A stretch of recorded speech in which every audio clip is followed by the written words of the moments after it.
హరి ఓం. రాణిగారు, తమరికి ఆ శంఖధ్వని వినిపించిందా? మా రాజాబాబుకి సందిగ్ధ స్థితి వచ్చినప్పుడు దిక్కు తోచక ఈ విధంగానే శంఖం ఊతుతాడు. తనకి ఇలాంటి పరిస్థితి వచ్చిందంటే అందుకు కారకులు మీరే. లేదు తల్లిగారు, నేను మాట్లాడిన మాటల్లో మహారాజు గారంతా ఏమంటున్నారు మీరు? తమరు నిండు సభలో మహారాజు గారి ఆదేశాలని తప్పనెత్తి చూపించారు. నేను చేసింది సముచితమే. ఈ రోజు ఉగాది పర్వదినం, అదైనా తమరికి తెలుసనుకుంటాను. త్వరగా వెళ్ళండి.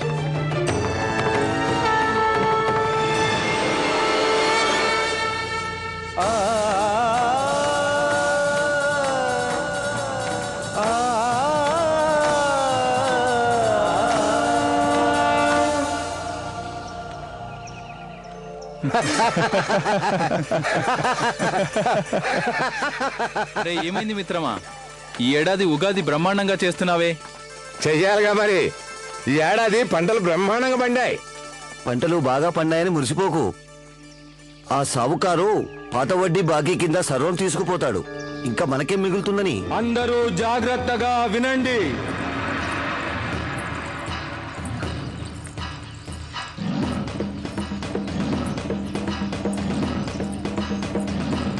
అందరూ శ్రద్ధగా వినండి. ఝాన్సీ ప్రజలారా వినండి. మీ అందరికీ తెలియజేయనది ఏమనగా, గత 2 ఏళ్లగా అనావృష్టి కారణంగా రైతులు కట్టవలసిన సుంకం వసూలు చేయలేదు. కానీ ఈ ఏడాది పంటలు బాగా పండాయి.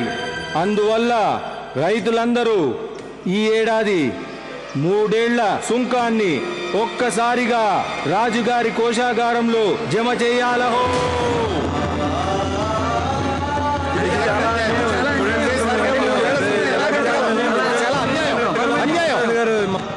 అరే, ఇంతవరకు ఆ షావుకారు అప్పులే తీర్చలేకపోతున్నాం. మహారాజు గారు కూడా సుంకం కట్టమంటే ఏం చేయాలి? ఇది ఘోరమైన అన్యాయం. ఇదిగో పెద్దమ్మ గారి పల్లకి వెనక్కి వెళ్ళండి.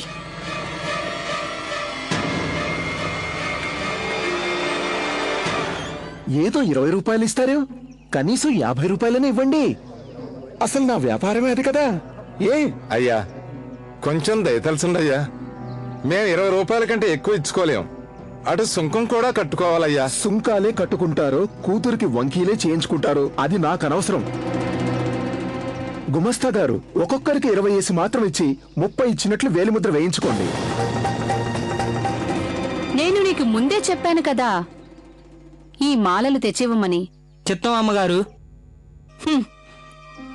చాలా గొప్ప ఎత్తుగడే వేశావు. మన సైనికులే గంగాధర్ అధికారులుగా ప్రజల నుంచి బలవంతంగా సుంకం వసూలు చేస్తున్నారు. వాళ్ళిచ్చుకోలేరు. వాళ్ళిక ఈ అన్యాయం సహించబోరు. ఇక చూడవలసిందల్లా ధనం ఎక్కడి నుంచి వస్తుందని.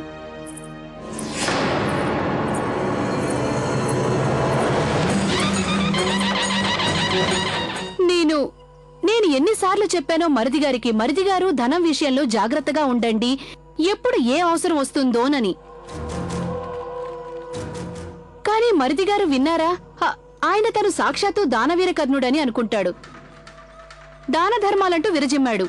నేను గుడికెళ్ళొస్తానే. వస్తాను. ఏం చేయగలం మహారాణి? మహారాజు గారికి వారితో గొడవలు పెట్టుకోవడం ఇష్టం లేదు.